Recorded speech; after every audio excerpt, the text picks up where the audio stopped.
फ्रुटी खान लाग्यो यार यता बादललाई दिन पर्यो धन्नले मलाई मार्दा त खाओस् न बिचारा भोक लागेर होला है यिनीहरू दुईको जुदियो भइरहेछ त्यहाँ माथि कुकुर छैन यता चाहिँ हेर्छ खाइरहेको थियो यार एक्कासी आयो अब सुइरहेको छु उता एउटा फ्रुटी खान लाग्यो डर लागिरहने पिसाब चुहा जस्तो चुहाइरहेछ नि त्यो खा मजाले खा मेरो 25 रुपैयाँको सम्पत्ति खायो आयो हेरे गरे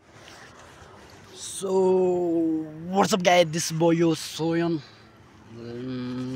मेरो पहिला मेरो आफ्नै नाम हैन त्यो मैले राखे मात्रै नाम हो है मेरो नाम चाहिँ खासमा विनोद तामाङ हो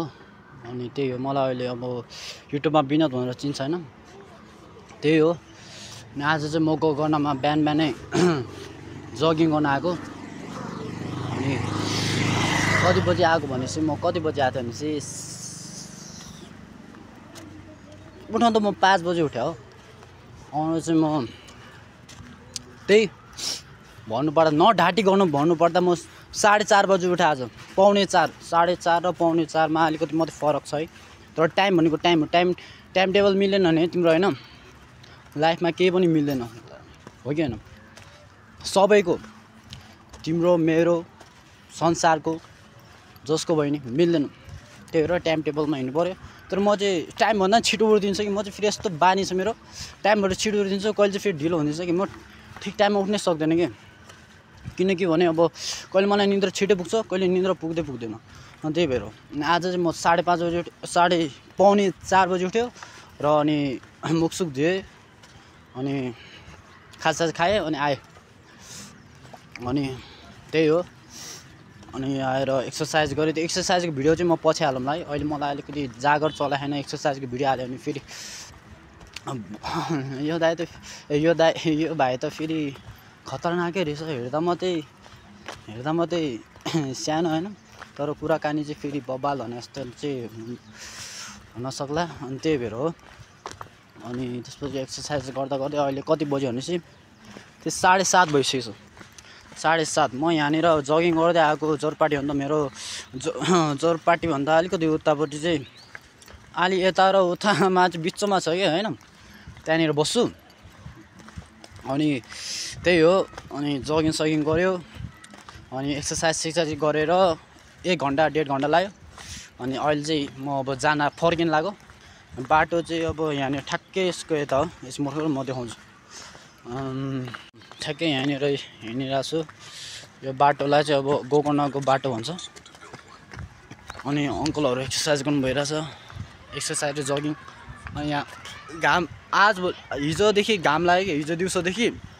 घाम लागेर कस्तो आनन्द छ हैन मौसमै बबाल छ भने मनै कस्तो हुन्छ कि अब यस्तो उज्यालो देखिन्छ कि उज्यालो देख्यो भने चाहिँ घाम लागेपछि हैन त्यो भएपछि मुडै फ्रेस हुन्छ कि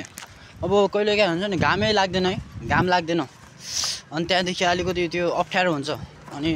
अप्ठ्यारो भन्नाले सबैलाई अप्ठ्यारो हुन्छ अब पल्युसन नै त्यस्तो छ नेपाल भन धेरै गर्न बाँकी छ कि अब त्यस्तो फोहोर छ है फोहोर छ त्यहाँदेखि बोर छ खान नपाए मोर छ भने जस्तो यार त्यस्तो भइसक्यो कि जिन्दगी अब कामै गरेन है कामै यही जस्तो लाग्छ कि मलाई त बोल्ने हग्ने पार्ने सुत्ने अरू कामै छैन जस्तो लाग्छ यार मेरो लाइफमा अम्बुवाले दुखाउनु भइरहेछ त्यो पनि सोचिरहेको छु सोध्नु त तर के गर्ने भइरहेछ कि जिन्दगी धराप भइरहेछ अनि त्यही तपाईँहरूलाई अब टाइम पास गर्न लागि अब म पनि टाइम पास हुनु लागि मैले कहिलेकाहीँ बनाउँछु कि भिडियो अनि त्यही भएर अब म कहिलेकाहीँ मैले नराम्रो चिज भन्ला त्यसको लागि चाहिँ नरिसाउनु होला है मेरो अङ्कल आन्टी जो पनि हुनुहुन्छ अङ्कल आन्टीदेखि अब दाजुभाइ गुरु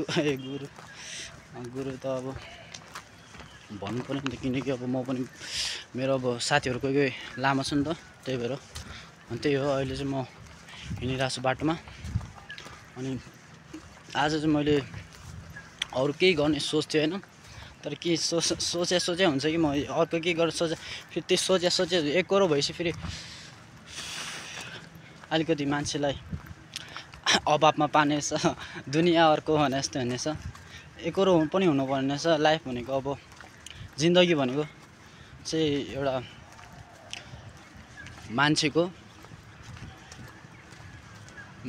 मान्छेको अब त्यो जिन्दगी भनेको अब त्यो हो क्या जिउने तरिका हो क्या कसरी जिउने आफूमा भर हुन्छ त्यो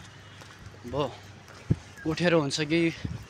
काम गरेर हुन्छ कि उठेर हुन्छ अरे त बोलेर हुन्छ कि होइन गएर हुन्छ कि पठाउ गरेर हुन्छ कि कसलाई हँसाएर हुन्छ कि कसलाई अब रुन्छ अब कहिलेकाहीँ इमोसनल पनि हुन्छ होइन मान्छेको लाइफमा अप एन्ड डाउन हुँदाखेरि त्यति बेला चाहिँ अब हार माने पनि जित माने पनि आफ्नै हातमा छ तर हार चाहिँ नमान्नु है आफूलाई अब जस्तो अभावमा छ त्यस्तोमै नराख्नु होइन आफूलाई अलिकति ग्रोथ गर्नु आफूलाई राम्रो सोच्नु अरूले नराम्रो गर्यो भने आफूलाई चाहिँ राम्रै सोच्नु किनकि आफूलाई नराम्रो सोचे त्यो जिन्दगीमा कहिले पनि राम्रो मान्छे बन्दैन तपाईँहरू जो भए पनि त्यही हो अनि अरू के भन्नु छ र म जस्तो बिग्रिया मान्छे र म जस्तो राम्रो मान्छेले अब धेरै भन्यो भने फेरि मेरो कुरा निस्किया गर्छ म भुराको कुरा निस्किया गर्छु कि त्यही हो आज चाहिँ मनै कस्तो भइरहेछ यार मन होइन अनुहारै कस्तो भइरहेछ आँखा नै कस्तो मुखै कस्तो भइरहेछ भने क्या घाम लाग्यो अरे क्या घाम लागेपछि मलाई फेरि हेभेन स्वर्ग जस्तो फिल आउँछ कि किनकि घाम लागेपछि मलाई अर्कै खुसी हुन्छ कि कहाँदेखि खुसी हुन्छ मनैदेखि कि अनि त्यही हो यदि भन्दै म बिदा लिन चाहे हजुरहरूको मार्कबाट अरे हजुरहरूको सुनाइबाट राम्रोसँग सुन्ने भयो सुन्नु नसुन्ने भयो सुन्नु है किनकि अब मैले बोलेको नबुझे पनि म कमेन्टमा उयो गर्नु न के गर्नुपर्छ मैले कन्टेन्ट चाहिँ के बनाउनु पऱ्यो होइन अब कमेडी गर्नु पऱ्यो कि सिरियस कुरा गर्नु पऱ्यो कि नाचिदिनु पऱ्यो कि गीत गाइदिनु पऱ्यो कि होइन अनि हँसाइदिनु पऱ्यो कि भन्दिनँ है ल बाई यति भन्दै यहीँनिर समाप्त गर्न चाहे मेरो 2 वचन र बोली नमस्कार धन्यवाद नमस्कार भन्नुहोस्